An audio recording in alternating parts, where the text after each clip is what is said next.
Hello friends, welcome to my YouTube channel. તો આજના આ વિડીયોની અંદર આપણે ગુજરાત મેડિકલ કાઉન્સિલિંગ વર્ષ 2025 માટે આપ સૌ જાણો છો તે મુજબ અત્યારે જે લેટેસ્ટ ન્યૂઝ છે તે પ્રમાણે ગુજરાતની 3 મેડિકલ કોલેજની અંદર એટલે કે ટોટલ 250 સીટ્સ ઓછી થઈ છે.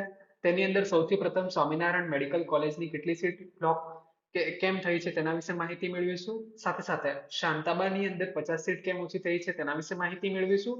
અને કિરણ મેડિકલ કોલેજ સુરતની અંદર આવેલી છે ત્યાં આગળ પણ 50 સીટ્સ ઓછી થઈ છે તેના વિશે સંપૂર્ણ એટલે કે ટોટલ 250 સીટ છે એ મેડિકલની ઓછી થઈ છે તેના વિશે સંપૂર્ણ માહિતી મેળવીશું. તો આ વિડીયોને આપ સંપૂર્ણપણે જોઈ લેશો તો આપને ખબર પડી જશે કે કેટલું કટ ઓફ જઈ શકે છે તેના વિશે સંપૂર્ણ માહિતી આપને વિડીયોના અંત મળી જશે. અને ગુજરાતનું જે લિસ્ટ છે કઈ મેડિકલ કોલેજની અંદર કેટલી સીટો છે વર્ષ 2025 માટે તેની પણ એક ફોટો છે એ એટેચ કરવામાં આવે છે. સાથે સાથે જે ન્યૂઝ છે એનો પણ ફોટો એટેચ કરવામાં આવે છે.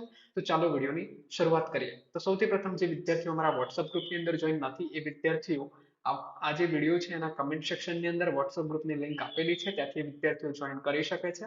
ત્યાં આગળ રેગ્યુલર જે અપડેટ્સ હોય છે નીટ યુજી 2025 ગુજરાત કાઉન્સિલિંગના રિલેટેડ એ ડેઈલી અપડેટ્સ આપવામાં આવતી હોય છે. તો સૌથી પ્રથમ આની અંદર આપ બેઝિક્સ થી સમજો તો જેવી રીતે આપનું કોઈ પણ એનએમસી છે નેશનલ મેડિકલ કમિશન છે જે હાયર ઓથોરિટી છે મેડિકલ કોલેજોની જે સૌથી હાઈએસ્ટ ઓથોરિટી તમે બોર્ડ કહી શકો એ નેશનલ મેડિકલ કમિશન હોય છે. એના નીચે શું આવે છે સ્ટેટ મેડિકલ બોર્ડ હોય એટલે કે ગુજરાત રાજ્ય છે સપોઝ કે આ નેશનલ લેવલ પર છે જે સૌથી હાઈએસ્ટ બોર્ડ કહેવાય જે નેશનલ મેડિકલ કમિશન. ત્યારબાદ સ્ટેટ બોર્ડ હોય અને સ્ટેટ બોર્ડને અંદરમાં જે પણ પર્ટિક્યુલર રાજ્ય છે સપોઝ કે ગુજરાત તો ગુજરાતની અંદર જેટલી પણ મેડિકલ કોલેજો છે એ સ્ટેટ બોર્ડની અંદરમાં આવતી હોય છે. અને આ જે સ્ટેટ બોર્ડ છે એ એનએમસી ના અંદરમાં આવતા હોય છે. તો હવે એનએમસી ના રૂલ્સ અને રેગ્યુલેશન હોય છે. અને ત્યારબાદ હવે જોઈએ તો આ જે પણ લિસ્ટ હશે એની અંદર જોઈ શકો છો ત્યાં આગળ લખેલું હશે રિકોગ્નાઇઝ પરમિટેડ નોન પરમિટેડ નથી લખેલું હતું એ નોન પરમિટેડ હશે તો લિસ્ટમાં હશે જ નહીં. તો આપ જોઈ શકો છો એ લિસ્ટની અંદર જે મેડિકલ કોલેજ રિકોગ્નાઇઝ અને પરમિટેડ હોય છે આનો મતલબ શું છે. જે કોલેજ પરમિટેડ અને રિકોગ્નાઇઝ છે તો આપ એ મેડિકલ કોલેજમાંથી એમબીબીએસ કરશો તો તે ડિગ્રી માન્ય ગણાશે. એટલે જો તમે જે કોલેજની અંદર એડમિશન લીધું છે એ કોલેજ પરમિટેડ અને રિકોગ્નાઇઝ છે અને એ મેડિકલ કોલેજમાંથી જો તમે એમબીબીએસ કરો છો તો એ જે તમારી ડિગ્રી છે વેલિડ ગણાશે. જ્યારે જે નોન પરમિટેડ મેડિકલ કોલેજ છે એની અંદરથી એમબીબીએસ કરશો છતાં પણ એ ડિગ્રી એનએમસી દ્વારા માન્ય નથી તો એ ડિગ્રી તમારી વેલિડ ગણાતી નથી. તો હવે એનએમસી નું કાર્ય શું છે તો એનએમસી રૂલ્સ અને રેગ્યુલેશન ક્રિએટ કરતી હોય છે. એ રૂલ્સ અને રેગ્યુલેશન જે પણ ઇન્ડિયાની અંદર જેટલી પણ મેડિકલ કોલેજો આવેલી છે એમને ફોલો કરવાના હોય છે. જો રૂલ્સ અને રેગ્યુલેશન ફોલો નથી કરતા તો એ એનએમસી જે પણ એના મુજબ જે ભૂલ કરી છે જે પણ એક્શન લેવી છે લઈ શકે છે.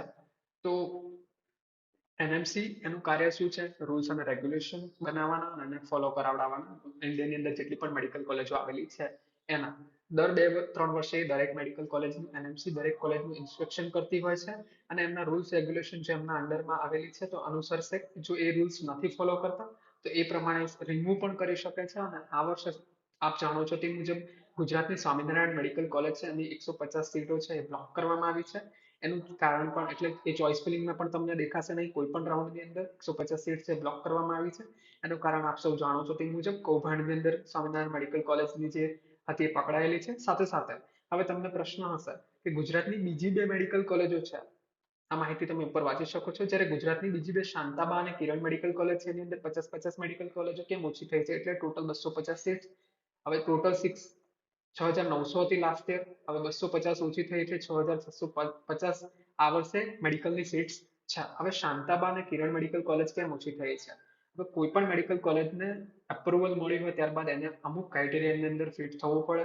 હવે એની અંદર 200 સીટ્સ હતી 200 સીટ્સ હતી 50-50 કેમ ઓછી કરવામાં આવી છે એટલે કે એનએમસી ઇન્સ્પેક્શન કર્યું હશે એમને લાગતું હશે કે આ આપણા ક્રાઇટેરિયાની અંદર ફૂલફિલ નથી થતી. પેશન્ટ ફ્લો આની અંદર મુખ્યત્વે કારણ હોય છે. પેશન્ટ ફ્લો બહુ ઓછો હોય અથવા તો ફેકલ્ટી ઓછી હોય કોઈ પણ કારણ હોઈ શકે. આ કોલેજોની જો કેપેસિટી 200 સ્ટુડન્ટો માટે નથી 200 સ્ટુડન્ટો એકસાથે અભ્યાસ ના કરી શકતા એવી કન્ડિશન હોય એટલે કે જો વિદ્યાર્થીને ક્વોલિટી એકેડમિક ના મળી રહે તો એની આ કન્ડિશનની આ થઈ શકે છે કે 250 માંથી 150 સીટ કરવામાં આવેલી હોય છે. તો જે 50-50 સીટ ઓછી થઈ છે એનું મૂળભૂત કારણ પેશન્ટ ફ્લો હોઈ શકે છે અથવા એકેડેમિક હોઈ શકે છે. હવે આપ આ જોઈ શકો છો, આ લિસ્ટની અંદર જે ગુજરાતનું લિસ્ટ છે એની અંદર જોઈ શકો છો કે કઈ મેડિકલ કોલેજની અંદર કેટલી સીટ્સ છે. અને ત્યારબાદ આપ જોઈ શકો છો કે આ 3 હાઇલાઇટેડ કોલેજ છે, એક શાંતાબા, એક સ્વામિનારાયણ અને ડોક્ટર કિરણસિંહ પટેલ સુરતની મેડિકલ કોલેજ. તો આ હતી સંપૂર્ણ ડિટેલ રિલેટેડ ટુ જે તમને અત્યારે લેટેસ્ટ ન્યૂઝ ચાલી રહ્યા છે, સ્વામિનારાયણ મેડિકલ કોલેજ, શાંતાબા અને કિરણસિંહ પટેલ મેડિકલ કોલેજ. તો આપ એ પ્રમાણે આપણું જે ચોઇસ ફિલિંગ છે એને અકોર્ડિંગ સ્ટ્રેટેજી બનાવી શકો છો. આ કોલેજોની અંદર જો તમને લાગે છે કે ઓલરેડી એ કોલેજો રૂલ્સ રેગ્યુલેશન નથી ફોલો કરી રહી, તો આપ શું કરી શકો છો, એક એને ચોઇસ ફિલિંગ ની અંદર છેલ્લે રાખી શકો છો. આવી રીતે આપ ચોઇસ ફિલિંગ ની સ્ટ્રેટેજી ક્રિએટ કરી શકો છો. સાથે સાથે આપ જો અમારા પેઇડ કાઉન્સેલિંગ ની અંદર જોઈન થવા માંગો છો તો આપેલ નંબર 8141533023 પર સંપર્ક કરી શકો છો. ત્યાં આગળ તમને આવી બધી જ માહિતી સરળતાથી સમજાવવામાં આવશે, જેવી રીતે કે choice feeling, upgradation, tuition fees, bond, scholarship, બધી જ માહિતી આપવામાં આવતી હોય છે. તો એનએમસી ને જો આ સરળતાથી મેં સમજાવેલું છે, જો આપને નથી ખબર પડતી તો આપ કમેન્ટ કરી શકો છો.